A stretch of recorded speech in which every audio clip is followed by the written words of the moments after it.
Bonsoir les terriens, bonsoir les terriennes. Nous sommes toujours en compagnie de Manuel Valls et nous recevons Alain Bauer, bonsoir, et Guillaume Durand, bonsoir. Voilà. Alors, j'ai découvert en préparant cette émission que Valls et Bauer se connaissaient très très bien en fait. Voilà.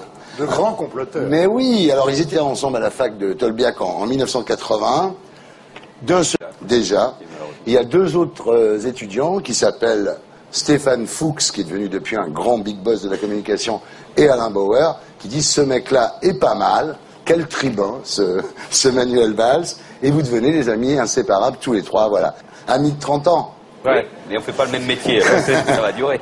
Alors justement, Alain Bauer, donc vous êtes président de l'Observatoire national de la délinquance.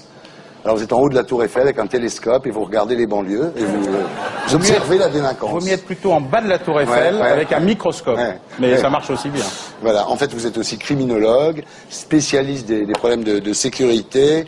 Vous êtes le grand champion de la mise en place des caméras de surveillance dans les villes. Alors, vous savez qu'il y a tellement de caméras de surveillance maintenant que les gens se maquillent avant de sortir dans la rue.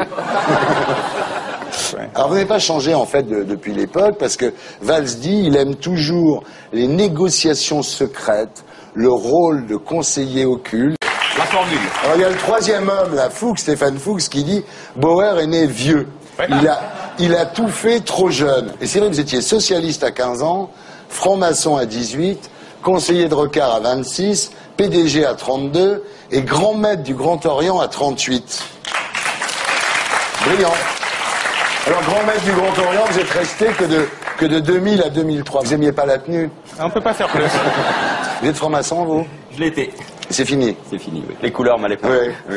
Je ne comprends pas qu'à leur âge, on ait envie d'être franc-maçon. Ouais. Quand ils avaient quoi? Quel âge? 25 ans? 30 ans? 20 ans. Ouais. C'est un truc de vieux. Moi, je rêvais de Led Zeppelin.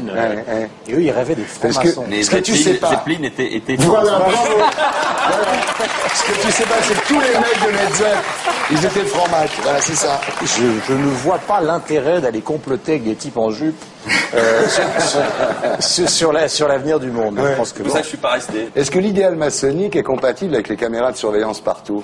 Il y en a à l'entrée du Grand Orient, donc ça doit bien marcher.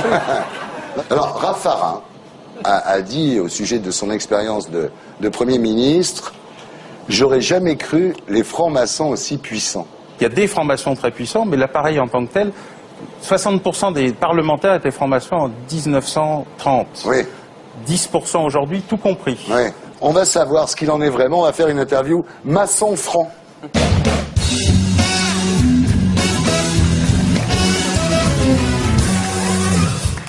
Alors, on peut en trouver où des francs-maçons? Ils sont partout. Quand Pétain a publié la liste totale de tous les francs-maçons dans le journal officiel, après 40, la plupart des gens ont découvert que leur boucher, leur charcutier, leur coiffeur, francs-maçons. peut-être même des journalistes étaient francs-maçons. Ah oui. Et ça sert à quoi un franc-maçon? Ils se réunissaient pour discuter de tout ce qui était interdit à l'extérieur de la société. Ouais. La franc-maçonnerie, c'est l'endroit où des nobles, des curés et des laïcs pouvaient se parler à niveau d'égalité. Ouais. En fait, un débat, à part chez toi, bien organisé à la télé, c'est un truc où personne n'arrive à finir une phrase, où seul l'animateur du concours de décibels arrive à montrer qu'il a fait un vrai débat. Donc du coup, la maçonnerie, c'est l'endroit où tu peux pas interrompre les gens, où tu es obligé de les écouter jusqu'au bout. C'est pour ça que Sarkozy pourra jamais être franc-maçon. Alors, ça se dit bonjour comment un franc-maçon? Normalement, on s'embrasse 3 fois. Ma mère m'embrasse 3 fois, tu crois qu'elle est franc-maçon? Faut lui demander.